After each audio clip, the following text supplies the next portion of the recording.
ನಮಸ್ಕಾರ ಪ್ರಿಯ ವೀಕ್ಷಕರೇ, ಉಚ್ಚಿಷ್ಟ ಗಣಪತಿ ಚಾನಲ್ಗೆ ಸ್ವಾಗತ. ಈಗ ಒಂದು ಮಕ್ಕಳಿಗಾಗಿ ತುಂಬ ಮಕ್ಕಳು ಕಾಯಿಲೆ ಬಂದಿರುತ್ತೆ, ಅವರಿಗೆ ಆರೋಗ್ಯ ಸಮಸ್ಯೆ ಇರುತ್ತೆ.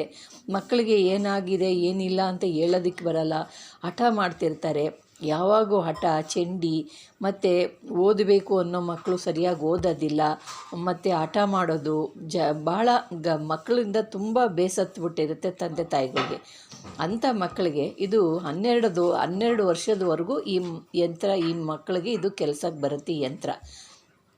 ಅಂಥ ಮಕ್ಕಳಿಗೆ ನೀವು ಮಾಡಿ ಇದನ್ನು ಹಾಕೋದ್ರಿಂದ ಮಕ್ಕಳಿಗೆ ಆರೋಗ್ಯ ಸಮಸ್ಯೆ ಹೋಗುತ್ತೆ, ಹಠ ಮಾಡೋದು ಮನೆಯಲ್ಲಿ ಕಮ್ಮಿ ಆಗುತ್ತೆ, ಹೇಳಿದ ಮಾತು ಕೇಳ್ತಾರೆ, ಮಕ್ಕಳು ಚೆನ್ನಾಗಿ ಶಾಲೆಗೆ ಹೋಗ್ತಾರೆ, ಓದ್ತಾರೆ, ಬರೀತಾರೆ. ಇಂಥದ್ರಲ್ಲೆಲ್ಲ ಒಳ್ಳೆ ರೀತಿಯಲ್ಲಿ ನಡ್ಕೊತಾರೆ. ನೀವು ಹೇಳ್ದಂಗೆ ಮಕ್ಕಳು ಕೇಳಬೇಕು ಅಂದಾಗ ಅವ್ರ ಹಠನ ದೂರ ಮಾಡಿ ನೀವು ಹೇಳಿದ ಮಾತು ಕೇಳಬೇಕು ಅಂದಾಗ ಈ ಮಂತ್ರ 2 ಹಾಕಿ ಈ ಯಂತ್ರನ ನೀವು ಒಂದು ತಾಮ್ರದ ರೇಖೆಯಲ್ಲಿ ನೀವು ಸಿದ್ಧಿ ಮಾಡಿ ಅದನ್ನು ಸಿದ್ಧಿ ಮಾಡಬೇಕು. ಯಂತ್ರನ ಸಿದ್ಧಿ ಮಾಡಿ ಅದನ್ನು ಯಂತ್ರ ಬರೆದು ಅದಕ್ಕೆ ಯಂತ್ರ ಬರೆದಾದ ನನಗೆ ಅದನ್ನು ಅಷ್ಟಾರ್ಚನೆ ಮಾಡಬೇಕು. ಅಷ್ಟಾರ್ಚನೆ ಮಾಡಾದಮೇಲೆ ಅದನ್ನು ನೀವು ಮಕ್ಕಳಿಗೆ ಹಠ ಮಾಡೋ ಮಕ್ಕಳಿಗೆ ಕಟ್ಟೋದ್ರಿಂದ ಅದು ಹಠ ಮಾಡೋದು ನಿಲ್ಲುತ್ತೆ.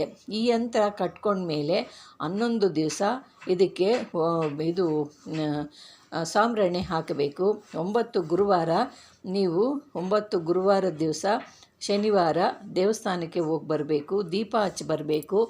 ದೀಪ ಹಚ್ಚಿ ಈ ಮಂತ್ರ ಮೇಲಿರೋ ಮಂತ್ರನ 31 ಸಲ ಜಪಿಸ್ಬೇಕು.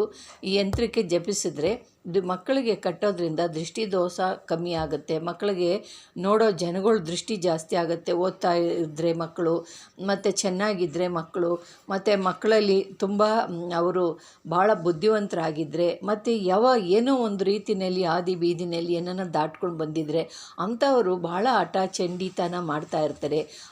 ಅವ್ರಿಗೆ ದೃಷ್ಟಿ ಆಗ್ತಾ ಇರುತ್ತೆ. ದೃಷ್ಟಿ ಆದಾಗ ಅವರು ಹಿಂಗೆ ಹಠ ಮಾಡೋದು, ಹೇಳಿದ ಮಾತು ಕೇಳಲ್ಲ, ಮನೆಯಲ್ಲಿ ತುಂಬ ಅವರಿಂದ ಹಿಂಸೆ ಆಗುತ್ತೆ ತಂದೆ ತಾಯಿಗಳಿಗೆ. ಅಂಥ ಮಕ್ಕಳಿಗೆ 31 ಸಲ ಈ ಮಂತ್ರನ ಜಪಿಸ್ಬಿಟ್ಟು ದೃಷ್ಟಿಯಾದಂಥವ್ರಿಗೆ ಹಠ ಮಾಡೋಂಥ ಮಕ್ಕಳಿಗೆ ಇದನ್ನು ಮತ್ತು ಕಿಸರು ಅನ್ನೋದು ಬರುತ್ತೆ ಮಕ್ಕಳಿಗೆ. ಆ ಕಿಸರು ಕೂಡ ಕಡಿಮೆ ಆಗುತ್ತೆ. ಇದನ್ನು ಮಂತ್ರ ಹೇಳೋದ್ರಿಂದ ನೀವು ಭಾಳ ಇದನ್ನು ಉಚ್ಚಾರಣೆ ಮಾಡಿ ಇದನ್ನು ಕಟ್ಟೋದ್ರಿಂದ ನಿಮಗೆ ಮಕ್ಕಳಿಗೆ ಭಾಳ ಅದ್ಭುತವಾದಂಥ ಸುರಕ್ಷತೆ ಸಿಗುತ್ತೆ. ಇದು 12 ವರ್ಷದವರೆಗೂ ಮಕ್ಕಳಿಗೆ ನೀವು ಮಾಡ್ಬೋದು. ಇದಕ್ಕೆ ನಿಯಮಗಳೇನೆಂದರೆ ಋತುಮತಿ ಆದವ್ರ ಮನೆಗೆ ಹೋಗಬಾರ್ದು, ಸತ್ತಂಥವ್ರ ಮನೆಗೆ ಹೋಗಬಾರ್ದು, ಮಕ್ಕಳನ್ನ ಕರ್ಕೊಂಡು ಬಾಣತಿಯರ ಮನೆಗೆ ಕರ್ಕೊಂಡು ಹೋಗಬಾರ್ದು. ಕರ್ಕೊಂಡು ಹೋಗಬೇಕು ಅಂದರೆ ಯಂತ್ರ ಬಿಚ್ಚಿಟ್ಬಿಟ್ಟು ನೀವು ಹೋದರೆ ಆ ಯಂತ್ರ ಅದು ಶಕ್ತಿವಂತವಾಗಿರುತ್ತೆ. ಇಲ್ಲ ಅಂದರೆ ಮತ್ತೆ ಅದು ಶಕ್ತಿ ಕ್ಷೀಣ ಆಗೋಗುತ್ತೆ.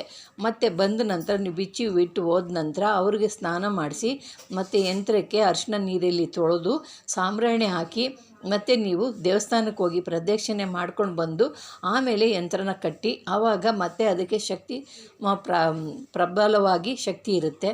ಅಂಥ ಒಂದು ಯಂತ್ರ ಮಕ್ಕಳಿಗೆ ಹಾಕೋದ್ರಿಂದ ಮಕ್ಕಳು ಸುರಕ್ಷಿತವಾಗಿರ್ತಾರೆ, ಯಾವ ತೊಂದರೆ ತಕರಾರುಗಳು ಆಗೋದಿಲ್ಲ. ಹಂಗೆ ಬಿಟ್ಬಿಟ್ರಿ ಅಂದರೆ ಅದು ಅವರಲ್ಲಿ ಅದೇ ಒಂದು ದೊಡ್ಡ ಒಂದು ಇದಾಗಿ ಅವರ ದೇಹದಲ್ಲಿ ನಾನಾ ವಿಧದ ಅಂತ ಅವ್ರಿಗೆ ಒಂದು ಕಾಯಿಲೆ ಥರ ಒಳಗೆ ಆವರಿಸ್ಕೊಣೆ ಆಗೋಗ್ಬಿಡುತ್ತೆ.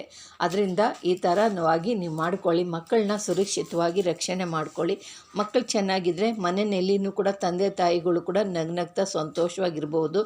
ಮಕ್ಕಳು ಸರಿ ಇಲ್ಲ ಅಂದರೆ ನಾನಾ ವಿಧವಾದಂಥ ಮನೆಯಲ್ಲಿ ಹಿಂಸೆಗಳಾಗ್ತಾ ಇರ್ತವೆ. ಪ್ರಿಯ ವೀಕ್ಷಕರೇ, ಇದೇ ರೀತಿಯಾದಂಥವು ಇನ್ನೂ ಹಲವಾರು ರೀತಿಯಲ್ಲಿ ನಿಮಗೆ ತಿಳಿಸ್ಕೊಡ್ತೀನಿ.